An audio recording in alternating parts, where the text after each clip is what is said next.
இன்றே டவுன்லோட் செய்து உங்கள் ஃபேவரட் ஷோக்களை என்ஜாய் பண்ணுங்க. சார், ஒரு விஷயம் சொல்லவா? என் ஃப்ரெண்டு தான் இந்த ஏரியாவோட கவுன்சிலர். அவனை கூப்பிட்டா 500 ரூபாய்லாம் ஒரு மேட்டரே இல்ல. எனக்காக அவன் எது வேணாலும் பண்ணுவான் சார். அவனை கூப்பிடுமா? சார், உனக்கு தம்பியா? ஐயோ,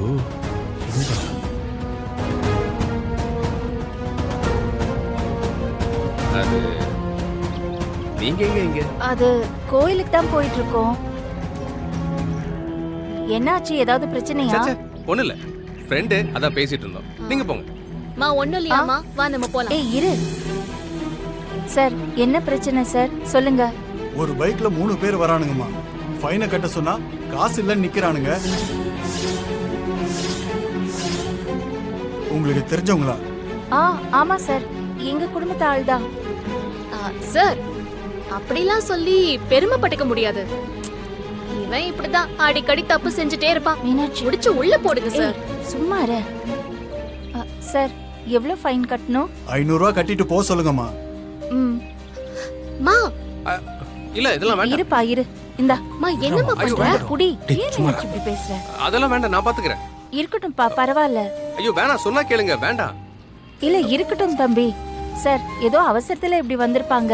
நான் ஃபைன் கட்டிடுறேன் சார், அவங்கள விட்டுருங்க. நீங்க எதுக்கு? இருக்கட்டும், பரவாயில்லப்பா. குடு. டேய், ஒழுங்கா ஒருத்தன் நடந்து போங்க. இனிமே இந்த மாதிரி போறத பார்த்தேன், வண்டியை புடிச்சு வச்சிருவேன், பாத்துக்க.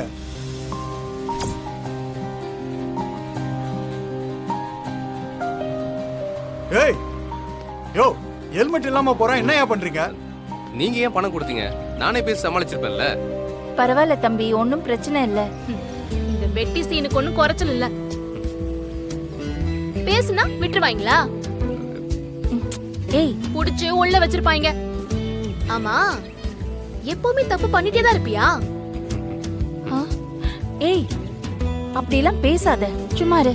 மா, இவங்க குடும்பத்து ஆளுகளால அக்காவோட நகை போச்சு, என் செயின் போச்சு, இப்போ உன் காசு 500 ரூபாய் போச்சு. ஏய், சும்மா இருடி. ஏன் இப்படிலாம் பேசிட்டு இருக்க? நான் பணத்தை திரும்ப கொடுத்துறேன். உங்களுக்கு கொடுத்தலாம் பழக்கம் இல்லையே. அடுத்தவங்க பணத்தை எடுத்துதானே பழக்கம். ஏய், சொந்த வீட்ல இருந்தே பணத்தை எடுத்துட்டு போய் எல்லாரையும் வெளியே நிக்க வச்சு வந்தானே நீ. ஏய், தம்பி, நீங்க ஒன்னும் தப்பா நினைக்காதீங்க. சே, பரவாயில்லைங்க, பேசிட்டு போட்டு. நீங்க அவங்க சொன்ன மாதிரி 2 பேர் மட்டும் போங்க. பார்த்து பத்திரமா போங்க. வா போலாம், போயிட்டு வரோம், வா.